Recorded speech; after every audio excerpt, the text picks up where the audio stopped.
दोस्तों आपका हमारे JIB NCIB मेड सिंपल के चैनल में दोस्तों आज के इस वीडियो लेक्चर के माध्यम से हम लोग AVFM के मॉड्यूल ए के क्विक रिवीजन सेशन को डिस्कस करेंगे।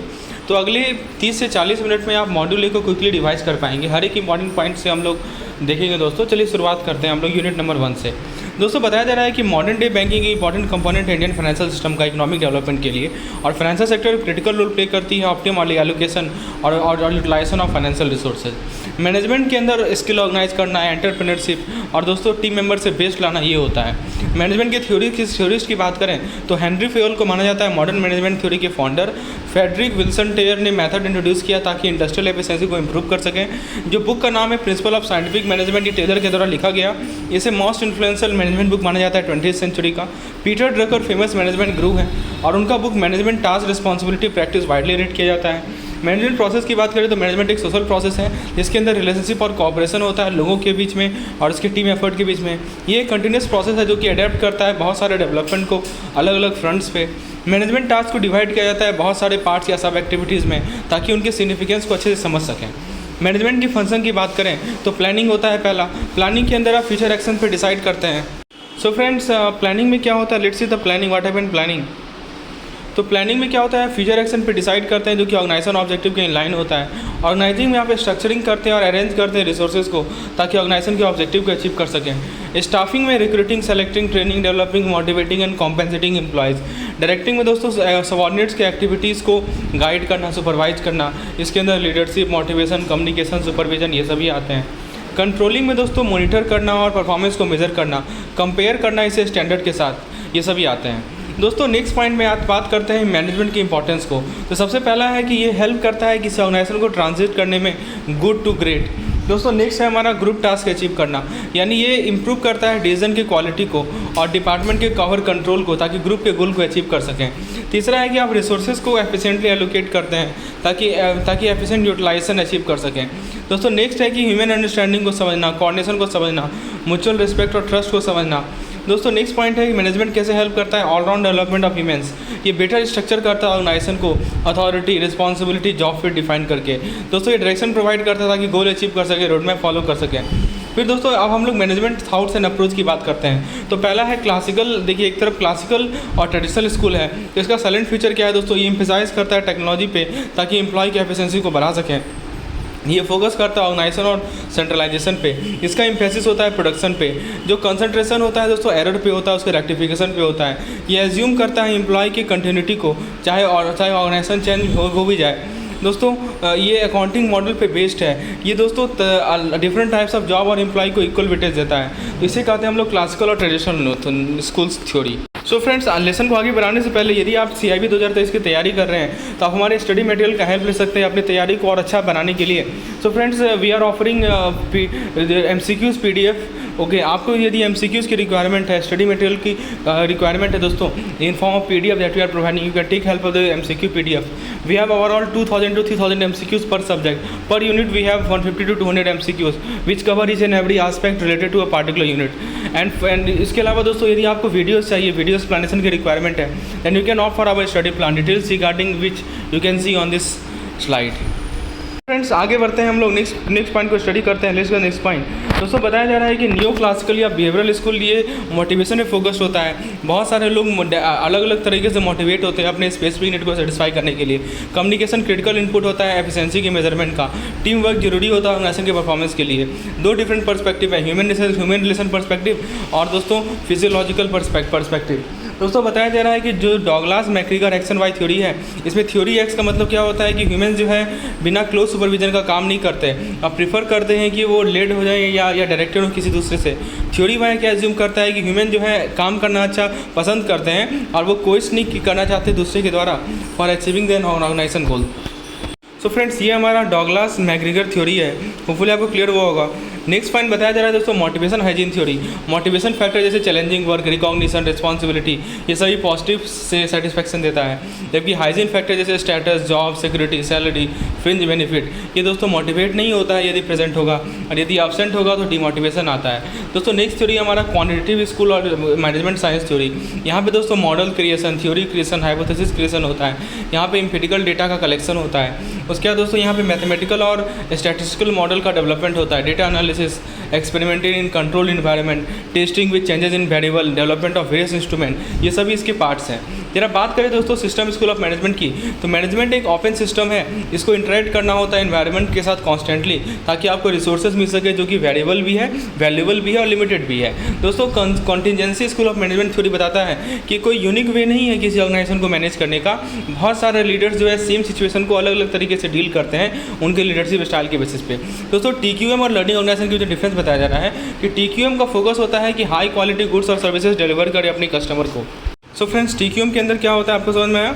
TQM के अंदर क्या होता है दोस्तों कि हम हाई क्वालिटी गुड्स और सर्विसेज अपने कस्टमर को ऑफर करते हैं। इसके अंदर 4 मेन एलिमेंट्स होते हैं: employee involvement, customer focus, standardisation, continuous monitoring. दोस्तों जो कंट्रीब्यूटर हैं इनके कौन कौन से हैं TQM के? Deming, Durand, Crosby. 14 प्रिंसिपल्स हैं: consistency of purpose, adoption of new philosophy, ceasing dependence on inspection, stopping lowest bid system, introduction of all round development, institute on the job training, institute leadership, driving out fear. इसके अलावा और भी 5-6 points हैं। दोस्तों learning organisation का focus होता है कि कंटिन्यूसली इन्हांस करें ग्रो करने की कैपेसिटी को। दोस्तों 5 डिसिप्लिन है इसके अंदर: personal mastery, shared vision, mental model और दोस्तों टीम लर्निंग। कंट्रीब्यूटर है पीटर सेंगे। फिर दोस्तों क्या बताया जा रहा है नेक्स्ट पॉइंट में कि आप देखिए बिजनेस मॉडल क्या है, एग्जांपल दिया हुआ है कंपनी का डिस्क्रिप्शन, जैसे सॉल्यूशन प्रोवाइडिंग IBM, यानी कंसल्टिंग सर्विस ऑफर करती है ताकि क्लाइंट ऑपरेशन को इंप्रूव कर सके। प्रॉफिट पिरामिड में दोस्तों एग्जांपल है general Motors. General motor start होता है लो प्राइस प्रोडक्ट से और ग्रेजुअली मूव करता है हाई प्राइस प्रोडक्ट में हायर प्रॉफिट के लिए। नेक्स्ट है बिजनेस मॉडल हमारा मल्टी कंपोनेंट, इसका बेस्ट एग्जांपल है जिलेट या HP। इसमें क्या होता है दोस्तों कि लो कॉस्ट या नो प्रॉफिट प्रोडक्ट को ऑफर करते हैं ताकि आप हायर मार्जिन प्रोडक्ट को सेल कर सकें। एडवर्टीजमेंट बिजनेस मॉडल की बात करें तो इसका कंपनी का एग्जांपल है यूट्यूब या गूगल। तो ये क्या करती है दोस्तों, बेसिक प्रोडक्ट ऑफर करती है फ्री पे और रेवेन्यू अर्न करती है एडवर्टीजमेंट से। स्विच बोर्ड मॉडल की बात करें तो इसका एग्जांपल है eBay या अमेजॉन या फ्लिपकार्ट। ये इंटरमीडिएटरी के रूप में काम करती है ताकि मल्टीपल सेलर को मल्टीपल बायर के साथ कनेक्ट कर सकें। दोस्तों टाइम मॉडल की बात करें तो यहाँ सक्सेस डिपेंड करता है कि मार्केट में पहले कैसे रहें। एफिशिएंसीज की बात करें तो Southwest airline, Walmart, Dell, तो ये दोस्तों ये वेट करती है मार्केट को मैच्योर होने के लिए और तब low cost low margin product के साथ इंटर करती है। ब्लॉकबस्टर मॉडल की बात करें तो फार्मा, फिल्म इंडस्ट्री, ये डिपेंड करती है protection under patent law. Profit depend करता है कुछ आइटम्स पे और स्टार अपील पे। प्रॉफिट मल्टीप्लायर में वाल्ट डिज्नी है, ये डेवलप करता है कंसेप्ट को फॉर ड्राइविंग अदर प्रोडक्ट और synergy looking at the whole product. दोस्तों नेक्स्ट पॉइंट की बात करते हैं स्ट्रेटजिक मैनेजमेंट के एलिमेंट्स की। सबसे पहला है कॉन्टेक्स्ट। एक प्रोसेस होता है स्ट्रेटजिक मैनेजमेंट की, आप एनालाइज करते हैं एक्सटर्नल और इंटरनल एनवायरनमेंट किसी ऑर्गेनाइजेशन का। मिशन होता है दोस्तों क्या है, विजन क्या है, क्लाइंटली क्या है, यानी टारगेट मार्केट क्या है, रिसोर्सेज क्या है दोस्तों, प्रेजेंट एंड फ्यूचर क्या है, कैसे प्लान करेंगे, फिर स्ट्रेटजीज क्या होगी, एक फ्लेक्सिबल ब्लूप्रिंट होगा, एक आइडिया होगा। फिर दोस्तों कॉर्पोरेट स्ट्रेटजीज, एक कैटेगरी ऑफ स्ट्रेटजी होता है जो कि कवर करता है जो ओवरऑल डायरेक्शन कंपनी फॉलो करेगी। बिजनेस स्ट्रेटजी एक स्ट्रेटजी होता है जो प्रिपेयर किया जाता है दोस्तों बिजनेस के यूनिट के लेवल पे। फंक्शनिंग स्ट्रेटजी एक अप्रोच होता है जो कि फंक्शनिंग एरिया के द्वारा अडॉप्ट किया जाता है। दोस्तों बात करें फेजेस ऑफ स्ट्रेटजिक मैनेजमेंट की, सबसे पहला होता है बेसिक बजटरी प्लानिंग। इसमें क्या होता है कि एनुअल बजटिंग या फाइनेंशियल प्लानिंग एक्सरसाइज होता है जो सेल्स मैनेजर या दूसरे मैनेजर हैं वो व्यूज़ प्रोवाइड करते हैं कि कैसे बिजनेस एनवायरनमेंट में चेंजेस आ रहे हैं। फोरकास्ट बेस्ड प्लानिंग में एक्स्ट्रापोलेशन टेक्निक को यूज़ किया जाता है प्रेडिक्शन के लिए। दोस्तों एक्सटर्नली ओरिएंटेड की बात करें जो टॉप मैनेजमेंट है वो स्ट्रेटजिक प्लानिंग प्रोसेस को कंट्रोल करते हैं। फॉर्मल स्ट्रेटजी को फॉर्मुलेट किया जाता है एक्सटर्नल हेल्प के माध्यम से। स्ट्रेटजिक मैनेजमेंट का बेस्ट एग्जांपल है जनरल इलेक्ट्रिक। यहाँ पे स्ट्रेटजिक प्लानिंग का ये जो जनरल इलेक्ट्रिक है ये स्ट्रेटजिक प्लानिंग के पायनियर हैं। दोस्तों इनमें इन्फॉर्मेशन और स्ट्रेटजिक प्लानिंग अवेलेबल करवाया जाता है बिजनेस एंटिटी के हर एक लेवल को। स्ट्रेटजिक मैनेजमेंट का बेनिफिट क्या है कि आपको clear sense of strategic vision provide करता है। मैनेजमेंट को अलाउ करता है कि वो स्ट्रेटजिकली इंपॉर्टेंट इशू पे फोकस करे। दोस्तों हम यूनिट 2 चलिए, यूनिट 1 को कंप्लीट किया हमने, यूनिट 2 पे आते हैं। प्लानिंग में स्टेप क्या है दोस्तों, opportunity analysis, objective establishment, developing planning premises, alternative identification, evaluating alternatives, selecting the best alternative, formulating derivative plan. So these are the steps involved in the planning. So all the thing that you are getting here is a simplified version of your Macmillan book. आपके Macmillan book का ये simplified version है that I am explaining you in the simplest manner possible. दोस्तों बात करें fundamentals of planning की, तो एक प्रोसेस है आप इंगेज करते हैं थॉटफुल डिस्कशन इससे पहले कि टास्क को अंडरटेक कर सकें। दोस्तों बात करें ऑब्जेक्टिव्स की, तो objective analysis of future requirement ताकि फैसिलिटेट कर सके मॉडिफिकेशन ऑफ ऑनगोइंग एक्टिविटीज़ को। दोस्तों बात करें हम एडवांटेज क्या है प्लानिंग का, तो दोस्तों ये हेल्प करता है एफर्ट को कोऑर्डिनेट करने में अलग अलग फंक्शनरीज़ के और डिपार्टमेंट के, ताकि हम गोल को अचीव कर सकें। ये मैनेजर को इनेबल करता है कि वो डिटरमाइन कर सके कि कौन से एक्टिविटीज़ का मैक्सिमम डिमांड है रिसोर्सेज के लिए। ये वेल डिफाइंड गोल प्रोवाइड करता है इंडिविजुअल्स को, और कॉन्सेप्ट प्रोवाइड करता है कि क्या कॉमनली उनसे एक्सपेक्ट किया जा रहा है। इसे डिस्टिंग्विश किया जाता है माइल पोजीशन से, जो कि यूज़ किया जाता है प्रोग्रेस को मार्क करने के लिए। दोस्तों एडेप्टेबिलिटी की बात करें तो ये जो प्लानिंग है ये एडजस्ट कर सकता है गाइडिंग प्रिंसिपल को नए इन्वायरमेंट से। दोस्तों बात करें बेसिक एडवांटेज ऑफ प्लानिंग की, तो सबसे पहला है कि प्लानिंग प्रेडिक्शन को आसान बना देता है। प्लानिंग के माध्यम से आप प्रेडिक्शन कर पाते हैं एग्जिस्टिंग इन्फॉर्मेशन से, आप रिस्क को अवॉइड करते हैं, अल्टरनेटिव पाथ को क्रिएट करते हैं ताकि आप एंटिसिपेटेड गोल को अटेन कर सकें। दूसरा एडवांटेज है प्लानिंग जो है बेसिस होता है दूसरे मैनेजमेंट फंक्शन का, इसे आप क्लियर ऑब्जेक्टिव क्रिएट कर सकते हैं। प्लानिंग और कंट्रोलिंग इंटरडिपेंडेंट है, क्योंकि प्लानिंग प्रोसेस दोस्तों कंट्रोलिंग प्रोसेस का एक्सटेंशन होता है। प्लानिंग के एडवांटेज की बात करें तो अनसर्टेनिटी कम करना, ऑब्जेक्टिव पे फोकस्ड होना, कंट्रोल फैसिलिटेट करना, क्रिएटिविटी इनोवेशन इनकरेज करना, प्रॉब्लम को एंटिसिपेट करना, बोर्ड के साथ काम करना डेस्टिनेशन के लिए। दोस्तों यदि हम डिसएडवांटेज की बात करें तो एक्टिविटी को फोरस्टॉल करता है ये प्लानिंग। उसके बाद लैक ऑफ कंसर्न, फिर दोस्तों hinders innovativeness, result in rigidity, expensive process, this are the disadvantage. MBO की बात करें दोस्तों, नेक्स्ट पॉइंट बात करते हैं MBO की। It is goal oriented objective, it is goal oriented approach, performance review through goal achievement, time consuming goal setting process, dependence on reward and sanction, multitasking inefficiencies. Advantage की बात करें दोस्तों MBO की, तो ये मीन्स प्रोवाइड करता है ताकि गोल को डिटरमाइन कर सकें और प्लान कर सकें उसे अचीव करने के लिए। ये प्रोएक्टिव बिहेवियर को इनेबल करता है और डिसिप्लिन अप्रोच को इनेबल करता है। ये आपको इलेबोरेटिव रिटर्न गोल प्रोवाइड करता है, इसमें रिक्वायर्ड क्या होते हैं सभी एम्प्लॉय को एक साथ काम करें। लिमिटेशन क्या है दोस्तों, ये डिसरिगार्ड करता है ऑर्गेनाइजेशन कल्चर को और वर्किंग कंडीशन को। ज़्यादा इंफेसिस होता है गोल सेटिंग पे then on operational issue. Employee जो है प्रेशराइज फील कर सकते हैं, ये डिसएडवांटेज है। आउटडेटेड गोल जो है हिंडर कर सकता है इनिशिएटिव और क्रिएटिविटी को। Lack of employee and appreciation in undertaking, this are the limitation. Environmental analysis में दोस्तों क्या होता है कि आप इवैल्यूएट करते हैं किसी ऑर्गेनाइजेशन के प्रेजेंट स्टेट को। ये फैसिलिटेट करता है कि आप फ्यूचर के बारे में प्रोजेक्शन कर सकें। दोस्तों इसे यूज़ किया जाता है ऑर्गेनाइजेशन के गोल को एस्टैब्लिश करने के लिए। एनालिसिस की बात करें तो पहला आता है इन्वायरमेंटल एनालिसिस, इसके अंदर आइडेंटिफाइंग, स्कैनिंग, एनालाइजिंग, फोरकास्टिंग आता है। फैक्टर क्या कंसिडर किया जाएगा तो pastel analysis, political, economic, social, technological, legal, environmental. Advantage क्या है दोस्तों, गोल के अकम्प्लिशमेंट में कंट्रीब्यूट करता है, आइडेंटिफाई करता है, एनालाइज करता है पोटेंशियल डेंजर को, हेल्प करता है कि आप डेवलपमेंट को समझ सकें इन कॉमर्शियल इन्वायरमेंट। ये अवेयरनेस क्रिएट करता है कि इम्पेंडिंग डेंजर, ये प्रेडिक्शन बनाता है फीचर्स के बारे में। दोस्तों पेस्टल एनालिसिस क्या करता है कि ये आइडेंटिफाई करता है कि प्रत्येक पेस्टल फैक्टर का क्या रिलेवेंस है किसी फर्म के लिए। ये आइडेंटिफाई करता है और कैटेगराइज करता है इन्फॉर्मेशन प्रत्येक फैक्टर के लिए, एनालाइज करना डेटा और कंक्लूजन ड्रॉ करना। आपको मैंने फुल फॉर्म बता ही दिया, political, economical, social, technological, legal, environmental. चलिए दोस्तों इंटरनल एनवायरमेंट एनालिसिस में physical resource, financial resource, distribution network, position of strategic asset, network contract with outside organisation, ये सभी इंक्लूडेड है। इंटरनल एनवायरमेंट एनालिसिस अलाउ करता है कॉम्प्रिहेंसिव रिव्यू, यानी जो दोस्तों कंपनी के ऑपरेशन के जितने भी एस्पेक्ट हैं सभी को आप कॉम्प्रिहेंसिव रिव्यू कर सकते हैं। दोस्तों इसके ये मैनेजमेंट को इक्विप करता है कि नॉलेज जो कि ज़रूरी है ताकि आप अपॉर्चुनिटी का मैक्सिमम यूज़ कर सकें, स्ट्रेंथ का मैक्सिमम यूज़ कर सकें। इंटरनल एनालिसिस के टूल कौन कौन से होते हैं तो गैप एनालिसिस होते हैं। गैप एनालिसिस एक टूल होता है कि आप असेसमेंट कंडक्ट कर सकें, क्योंकि ऑर्गेनाइजेशन को एक क्षमता प्रोवाइड करती है कि वैसे एरिया को आइडेंटिफाई करें यहाँ पे परफॉर्मेंस को इम्प्रूव कर सकते हैं। दोस्तों स्ट्रेटजिक प्लानिंग की बात करें तो सिचुएशन एनालिसिस आता है। यहाँ पे आप इंटरनल और एक्सटर्नल एनवायरनमेंट को एग्जामिन करते हैं ऑर्गेनाइजेशन का, ताकि स्ट्रेंथ, वीकनेस, अपॉर्चुनिटी, थ्रेट यानी SWOT एनालिसिस कर सकें। स्ट्रेटजिक इवैल्यूएशन के अंदर आउटकम एनालाइज करते हैं किसी स्ट्रेटजिक प्लान का। दोस्तों फिक्सेशन ऑफ ऑब्जेक्टिव में क्या होता है कि आप गोल और ऑब्जेक्टिव को एस्टैब्लिश करते हैं ऑर्गेनाइजेशन के लिए, यानी दोस्तों प्लानिंग प्रीमाइसेस एंड कंस्ट्रेंट में क्या होता है दैट जो प्रोजेक्टिंग वेरिएबल्स है, जैसे कि current trend in population, political and economic climate, cost of production, so these are the projecting variables. Okay, तो दीज आर फिर है दोस्तों कि हमारा cost, profitability, market and sales potential, competitive reaction, ability to meet corporate objective. So these are the criterias for evaluating alternatives. Alternative को evaluate करने के लिए कुछ क्राइटेरिया होती हैं जिसको मैंने आपको बता रहा हूँ, कॉस्ट हो गया, प्रॉफिटेबिलिटी हो गया।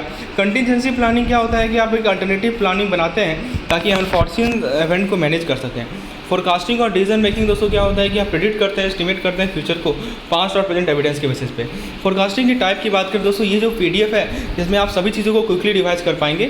सो if you want such type of PDF kindly WhatsApp me number shown on the screen. Now let's discuss type of forecasting. तो लॉन्ग टर्म फोरकास्टिंग का एडवांटेज है कि स्ट्रेटेजिक डिसीजन के लिए क्रूशियल होता है डिसएडवांटेज है कि ज़्यादा टाइम लगता है, ज़्यादा रिसोर्स लगता है। मीडियम टर्म फोरकास्टिंग इंपॉर्टेंट होता है माइनर स्ट्रेटेजिक डिसीजन के लिए। शॉर्ट टर्म फोरकास्टिंग में कम टाइम चाहिए, कम एनर्जी चाहिए। और दोस्तों ये हेल्प करता है कि आप करंट फाइनेंशियल स्टेट को एसेस कर सकें और प्रिवेंटिव एक्शन ले सकें। डिसएडवांटेज क्या है कि टेक्नोलॉजिकल कॉम्प्लेक्सिटी है और दोस्तों डिफ़िकल्टी होता है कि आप समझ पाएँ पेबल एंड रिसीवर अकाउंट को। डिसीजन मेकिंग की बात करें तो डिसीजन मेकिंग का एडवांटेज है कि रैशनल प्रोसेस है based on systematic analysis. Disadvantage क्या है दोस्तों, इंट्यूशन पे बेस्ड नहीं होता है। चलिए यूनिट 3 की बात करें दोस्तों, तो यूनिट 3 में क्या है, ऑर्गेनाइजिंग है। ऑर्गेनाइजिंग का क्या होता है कि आप प्रोसेस होता है आप इस्टेब्लिश करें effective authority relation between task, individual and work place, ताकि दोस्तों वर्क एफिशिएंटली हो सके। तो इसमें क्या है, ग्रुपिंग एक्टिविटीज़ एंड रिसोर्सेज। फिर ऑर्गेनाइजेशन दोस्तों फाइनल प्रोडक्ट होता है ऑर्गेनाइजिंग प्रोसेस का। इंपॉर्टेंस क्या है और ऑर्गेनाइजिंग का, तो एडमिनिस्ट्रेशन में administrative efficiency, resources optimisation, gaining expertise, promoting effective communication. Stages की बात करें, सबसे पहले डिफाइन कीजिए, रिव्यू कीजिए प्लान को और कंपनी के ऑब्जेक्टिव को। फिर वर्क एक्टिविटी को डिटरमाइन कीजिए जो कि जरूरी है ऑब्जेक्टिव को एकम्प्लिश करने के लिए। कैटेगराइज कीजिए और ग्रुपिंग कीजिए जो कि जरूरी है वर्क एसेंशियल वर्क एक्टिविटीज़ को मैनेजेबल यूनिट में, यानी आपके पास जो एसेंशियल वर्क एक्टिविटीज़ है उसको कैटेगराइज कीजिए और ग्रुप कीजिए मैनेजेबल यूनिट में। एक्टिविटी असाइन कीजिए और अथॉरिटी डेलीगेट कीजिए।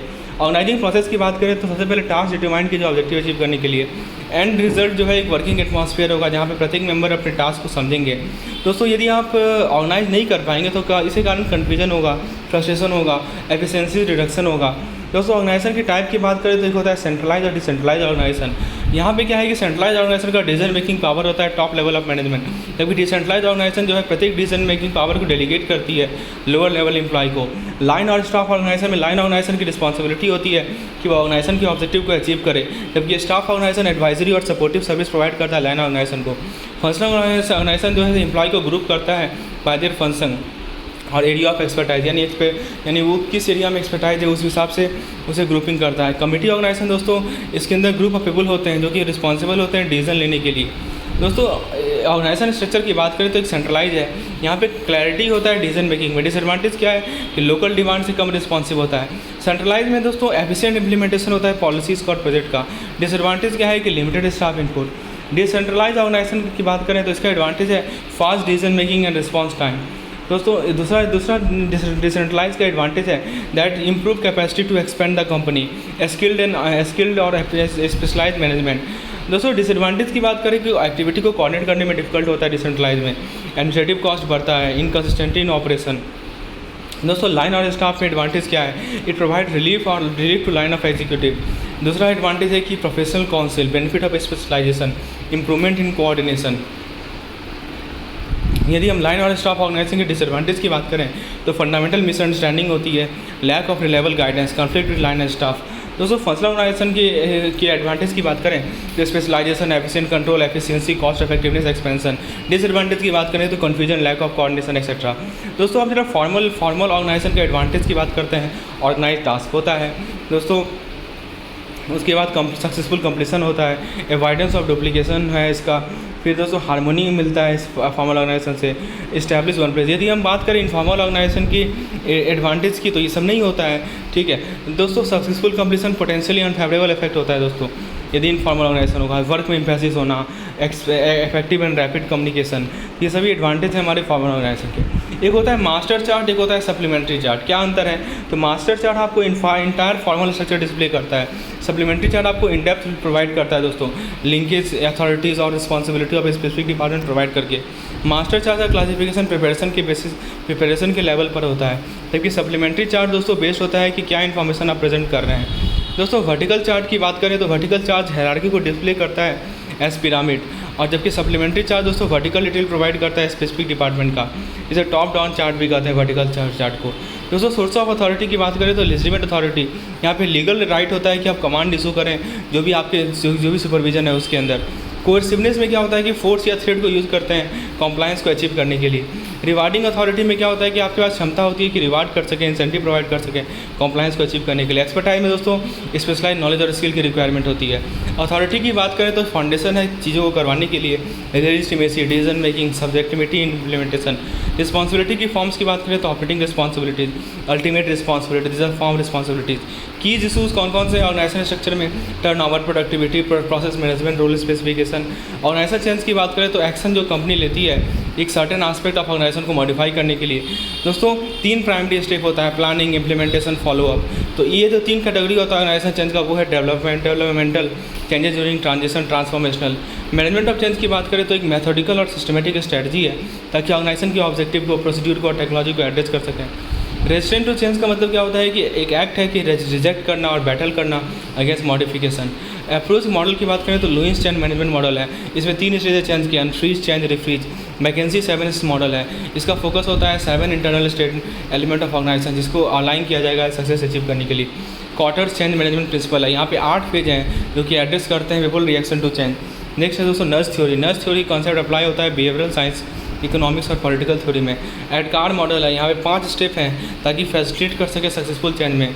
Awareness, desire, knowledge, ability, reinforcement. Bridge transition model, यहाँ पे 3 स्टेप है ट्रांजिशन के, and, neutral zone, new beginning. Kübler Ross 5 stage model, यहाँ 5 स्टेज है ग्रीफ का, इसको अप्लाई किया जाता है चेंज मैनेजमेंट में। कॉन्फ्लिक्ट डायनेमिक्स एक कंसेप्ट है जो कि अलग अलग stage of conflict fundamentally alter कर देते हैं इन्वायरमेंट को जिसमें इंटरेक्शन होता है। कॉन्फ्लिक्ट मैनेजमेंट एक प्रोसेस, कॉन्फ्लिक्ट डायनेमिक्स था। कॉन्फ्लिक्ट मैनेजमेंट एक प्रोसेस होता है ताकि कॉन्फ्लिक्ट को रिजॉल्व कर सकें। कॉन्फ्लिक्ट रिजॉल्यूशन के स्ट्रेटजीज होते हैं, यानी सबसे पहले तो आप कॉन्फ्लिक्ट को इग्नोर कीजिए, नेचर ऑफ इशू को एक्सप्लेन कीजिए, एक मीटिंग ऑर्गेनाइज कीजिए अलग अलग पार्टीज़ के बीच में, सॉल्यूशन को आइडेंटिफाई कीजिए, विजिलेंस मेंटेन कीजिए, फॉलोअप कीजिए सिचुएशन का। दोस्तों यूनिट 4 को ये रिवाइज करते हैं। तो स्टाफिंग के अंदर अब एक्टिविटीज़ होता है जैसे कि personal planning, procurement, training, development etcetera. इसका मेन ऑब्जेक्टिव ये है कि अप्रोप्रिएट एम्प्लॉय को असर्टेन कीजिए for the appropriate position, design कीजिए policies for personal matter. Nature of staffing की बात करें तो कॉन्सेंट्रेटेड होता है इंडिविजुअल्स पे, ओरिएंटेड होता है डेवलपमेंट के प्रति और ऑल प्रिवेलेंट फंक्शन होता है। दोस्तों एस्पेक्ट ऑफ स्टाफिंग की बात करें तो ऑब्जेक्टिव क्या है स्टाफिंग का, मैंने पहले बताया, नेचर बताया आपको। साइलेंट फीचर स्टाफिंग का ये है कि ये ह्यूमन बीइंग से इन्वॉल्व होता है, डिस्टिंक्ट मैनेजरियल फंक्शन होता है, जरूरी होता है सभी मैनेजरियल लेवल पे, सोशल रिस्पॉन्सिबिलिटी से एसोसिएटेड होता है। फैसेट ऑफ स्टाफिंग की बात करें तो recruitment, selection, training, significance already discussed. System approach to staffing क्या होता है दोस्तों, इसमें क्या होता है कि it considers the interdependency of staffing component and their relationship with overall organization. Recruitment process के स्टेजेस कौन कौन से होते हैं, नीड डिफाइन करना, कंसीव करना स्ट्रेटजीज को, draft job description, publicise position, recruit candidate, examine application, conduct phone और initial screening. Types of recruitment में इनिशियल इंटरनल रिक्रूटमेंट होता है, यानी दोस्तों आप ओपन पोजीशन फिल करते हैं करंट स्टाफ मेंबर से। रिटेन रिक्रूटिंग में दोस्तों एजेंसी कलेक्ट करती है parcel fee from the client before the recruitment process begin. Contingency recruitment दोस्तों रिक्रूटिंग एजेंसी या कॉन्ट्रैक्टर को पे किया जाएगा यदि कैंडिडेट को हायर किया जाएगा।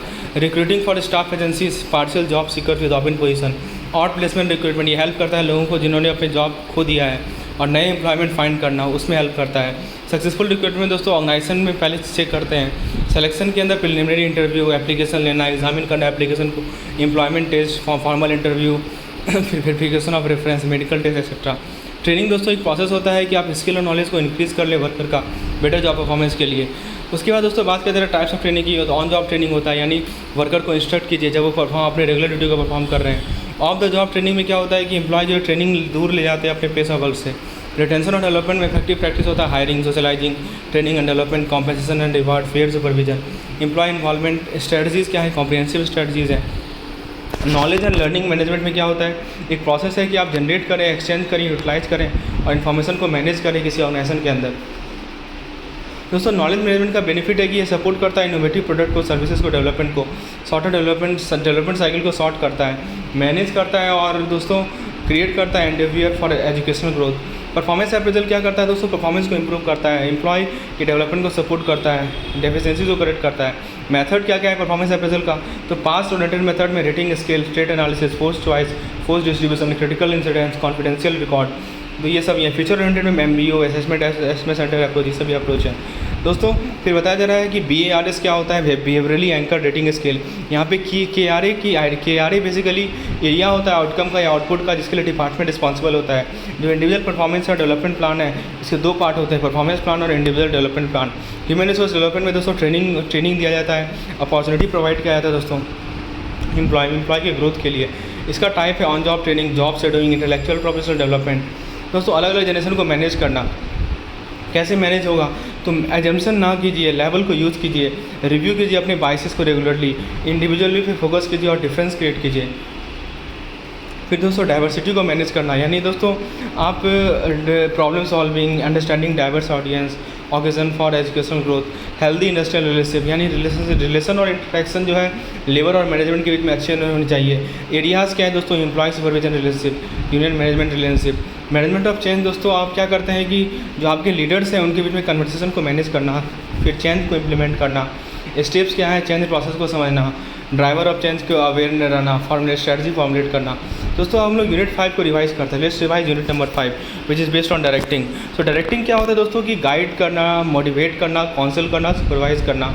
इसका कैरेक्टरिस्टिक्स है कि आप एक्शन इनिशिएट कीजिए, एफर्ट इंटीग्रेट कीजिए, मोटिवेशन प्रोवाइड कीजिए, चेंजेस को एकोमोडेट कीजिए। एलिमेंट्स इसमें लीडरशिप, मोटिवेशन, कम्युनिकेशन, सुपरविजन आते हैं। लीडरशिप एक प्रोसेस होता है कि आप लोगों को इंस्पायर करते हैं कि वही कॉमन गोल और कॉमन गोल पे काम करें और अपने रिसोर्सेज को ऑर्गेनाइज करें। दोस्तों ट्रेड क्या होता है, trait attributes attributable to effective leaders. So friends आप यहाँ देख सकते हैं इंपॉर्टेंट पॉइंट्स कि ये सब ट्रेड्स एट्रीब्यूटेबल होते हैं इफेक्टिव लीडर्स के। कौन क्या इंपॉर्टेंट है लीडरशिप का रोल क्या है, रिस्पॉन्सिबिलिटी का, लीडरशिप के क्वालिटीज़ क्या क्या हैं। अब देखिए इसमें लीडरशिप का मॉडल होता है, 4 तरह के लीडरशिप मॉडल होते हैं। एक होते हैं अथॉरिटेरियन लीडरशिप, इसका एडवांटेज डिसएडवांटेज आप यहाँ देख लीजिए। उसके बाद नेक्स्ट होते हैं participative leadership, please see the advantage and disadvantage. The next is delegative leadership, you can see the advantage and disadvantage. And the next is transactional leadership, ये एक highly structured form of leadership होता है जिसके अंदर clearly defined expectation होता है, reward होता है, कॉन्सिक्वेंस होता है किसी कंपनी के अंदर। फिर दोस्तों ट्रांसफॉर्मेशनल लीडरशिप होते हैं। फिर मोटिवेशन, दोस्तों टाइप ऑफ मोटिवेशन की बात करें, इंट्रिंसिक और एक्सट्रिंसिक होते हैं। Intrinsic attitude motivation, competence motivation, achievement motivation. Extrinsic के अंदर fear motivation, incentive motivation, social motivation. फिर दोस्तों you can see the uses of motivation, component of motivation, तीन की एलिमेंट होते हैं, इंटेंसिटी, डायरेक्शन, परसिस्टेंस। अब देखिए एल्डरफर्ग अर्थ थ्योरी ऑफ मोटिवेशन है, तो जी से ग्रोथ, आर से रिलेटेडनेस, ई से एग्जिस्टेंस होता है। दोस्तों हर्जबर्ग थ्योरी ऑफ मोटिवेशन है, इसके अंदर मोटिवेटर्स हैं और हाइजीन है। मोटिवेटर में achievement, recognition, responsibility, opportunity for advancement और प्रमोशन। हाइजीन के अंदर salary, technical supervision, working condition आते हैं। दोस्तों मैकलेलैंड नीड थ्योरी ऑफ मोटिवेशन है, तो डेविड मैकलेलैंड का जो थ्योरी ऑफ नीड है इसमें need for achievement, need for affiliation, need for power, ठीक है। तो यहाँ पे ट्रायंगल के 3 कोनों में दिया है। फिर पॉटन्स एंड लॉरेंस मोटिवेशन ये स्टेट करता है कि receiving reward can lead to sense of fulfillment and that sometime performing well can result in receiving reward. फिर दोस्तों इक्विटी थ्योरी ऑफ मोटिवेशन क्या करता है, एक तरफ इनपुट है एक तरफ आउटपुट है, ठीक है। तो जब हम क्या इनपुट मतलब आप क्या जॉब के अंदर दे रहे हैं, आउटपुट का मतलब आप क्या जॉब से ले रहे हैं। व्यूरूम एक्सपेक्टेंसी मॉडल में एक्सपेक्टेंसी, इंस्ट्रूमेंटैलिटी, बैलेंस है, यानी मोटिवेशन एक्सपेक्टेंसी, इंस्ट्रूमेंटैलिटी और बैलेंस का प्रोडक्ट होता है। अब एक्सपेक्टेंसी, इंस्ट्रूमेंटैलिटी और बैलेंस क्या है ये आप देख सकते हैं। दोस्तों फिर सेल्फ डिटर्मिनेशन थ्योरी है, you can see the detail regarding this here. Okay the communication के अंदर दोस्तों लीनियर मॉडल आता है, डायनेमिक मॉडल आता है। उसके बाद दोस्तों लेवल ऑफ कम्युनिकेशन की बात करें तो there are 5 level of communication क्यों इंपॉर्टेंट है, this has been explained here. So if you want such type of PDF please WhatsApp your numbers on the screen. I have explain each and every concept in the simplest manner possible, taking diagrams, taking help of diagrams which is not given in your books. दोस्तों supervision का मतलब क्या होता है, super मतलब from the above, vision मतलब to see. तो देखिए क्या क्या क्वालिटीज़ है इफेक्टिव सुपरवाइजर का, technical knowledge, honesty, ability to learn, ability to talk well, knowledge of the organization, technical organization. Importance क्या है सुपरविजन का, you can see here. So this was all about our unit number 5 that is directing. So friends now let's revise unit number 6 controlling quickly. आइए controlling को quickly revise करते हैं दोस्तों। So friends now let's revise controlling quickly. दोस्तों बताया जा रहा है कि बेसिक्स ऑफ कंट्रोलिंग में पहला स्टेप है इस्टेब्लिशमेंट ऑफ स्टैंडर्ड, दूसरा है मेजरमेंट ऑफ एक्चुअल परफॉर्मेंस, तीसरा है comparison of actual performance the standard, पांचवा है चौथा है दोस्तों करेक्शन नेसेसरी। कैरेक्टरिस्टिक कंट्रोलिंग की बात करें, management function, pervasive function, continuous function, dynamic process, forward looking, measurement and comparison, corrective action. Advantage you can C. Now दोस्तों लिमिटेशन की बात करें तो इंटरप्राइज का बहुत कम कंट्रोल होता है एक्सटर्नल एक्सपेंस पे। एम्प्लॉय दोस्तों उनको अच्छा नहीं लगता है कि उनको सुपरवाइज किया जाए, रेजिस्टेंट ऑफर करते हैं। सेटिंग कंट्रोल पॉइंट आसान नहीं है दोस्तों, एक्सपेंसिव है, टाइम लगता है, एफर्ट लगता है। टाइप ऑफ कंट्रोल मैनेजमेंट की बात करें तो इनपुट यानी फीड फॉरवर्ड कंट्रोल, प्रोसेस यानी कंकरेंट कंट्रोल, आउटपुट यानी कि फीडबैक कंट्रोल। दोस्तों कंट्रोल प्रोसेस क्या है, 5 स्टेप है। पहले परफॉर्मेंस स्टैंडर्ड को सेट कीजिए, एक्चुअल परफॉर्मेंस को मेजर कीजिए, कंपेयर कीजिए एक्चुअल परफॉर्मेंस को स्टैंडर्ड के साथ, रिवीजन को एनालाइज कीजिए, करेक्टिव एक्शन लीजिए। रिलेशनशिप क्या है, प्लानिंग और कंट्रोलिंग में। प्लानिंग स्टेज ऑर्गेनाइजेशन होता है कंट्रोल का, कंट्रोल प्लानिंग को हेल्प करता है लॉन्ग टर्म को सस्टेन करने के लिए। और दोस्तों बताया जा रहा है कंट्रोल के टेक्निक क्या है, ट्रेडिशनल कंट्रोल टेक्निक है, मॉडर्न कंट्रोल टेक्निक है। मॉडर्न के अंदर PERT यानी program evaluation and review technique, MIS यानी management information system, management audit, ये सभी मॉडर्न कंट्रोल टेक्निक है। ट्रेडिशनल के अंदर budgeting and budgetary control, cost control, inventory control, break even analysis, profit and loss control, these are the traditional control technique. दोस्तों territorial control technique है personal observation, budgeting and budgetary control, everything has been discussed, what are the elements of budgetary control. Now break even analysis दोस्तों illustrate करता है cost और volume के बीच के relationship को। Break even point वो point होता है जहाँ पे गेन जो है लॉस के बराबर होता है। स्टैटिस्टिकल रिपोर्ट के अंदर दोस्तों average, percentage, coefficient of determination, ratios, इन सभी के टर्म्स में एक्सप्रेस किया जाता है। मॉडर्न कंट्रोल के अंदर दोस्तों ROI होता है, रिटर्न ऑन इन्वेस्टमेंट। फॉर्मूला आप देख सकते हैं ROI equal to net income upon cost of investment and investment gain upon investment base. Okay दोस्तों ये सभी मॉडल भी में भी आ गए हैं। फाइनेंशियल स्टेटमेंट और रेशियो एनालिसिस भी एक तरीका होता है। इसमें comparative statement, common size statement, ratio analysis, cash flow statement, बहुत सारे प्रोसेस को यूज किया जाता है। रिस्पॉन्सिबिलिटी अकाउंटिंग के अंदर दोस्तों बहुत सारे अमाउंट ऑफ रिस्पॉन्सिबिलिटी को प्लेस किया जाता है इंडिविजुअल एम्प्लॉय पे, जैसे input and output, target audience क्या है, रिस्पॉन्सिबिलिटी सेंटर का एस्टैब्लिशमेंट, ऑर्गेनाइजेशन स्ट्रक्चर और सेंटर की जो रिलेशनशिप क्या है। PERT और CPM की जो डिफरेंस बताया जा रहा है। PERT का फॉर्म होता है project evaluation and review technique, CPM होता है क्रिटिकल पाथ मेथड। PERT जो है इवेंट ओरिएंटेड है, CPM एक्टिविटी ओरिएंटेड है। PERT अनप्रेडिक्टेबल एक्टिविटीज़ को मैनेज करता है, CPM प्रेडिक्टेबल एक्टिविटीज़ को मैनेज करता है। MIS दोस्तों जरूरी रिस्पॉन्सिबल है ताकि इन्फॉर्मेशन प्रोवाइड कर सकें, जो कि साउंड डिसीजन लेने में हेल्प करता है। मैनेजमेंट ऑडिट एक प्रोसेस है, आप एग्जामिन कर सकते हैं कि कैसे कंपनी अपने रिसोर्सेज को यूज़ कर रही है। Now what are the selection of the technique of controlling? This has been explained. Controlling technique and information technology कैसे related है? Organization control technique, management control technique, financing control technique, data processing, environmental control technique, physical access control technique, legal access control technique, SLDA control technique। SLDA का मतलब होता है system development life cycle. BCP का full form होता है business continuity process, application control technique। So this was our complete revision of the module number of AVFM. How you like the lecture, please write down in the comment section. If you like the lecture, kindly hit the like button. And friends, if you want such type of lecture, then we have दोस्तों हमारे पास हर एक unit का, हर एक subject का quick revision session available है, इसका link आपको description में मिल जाएगा। यदि आपको इस तरह की PDF की रिक्वायरमेंट है तो please WhatsApp me on the number shown on the screen. Thank you.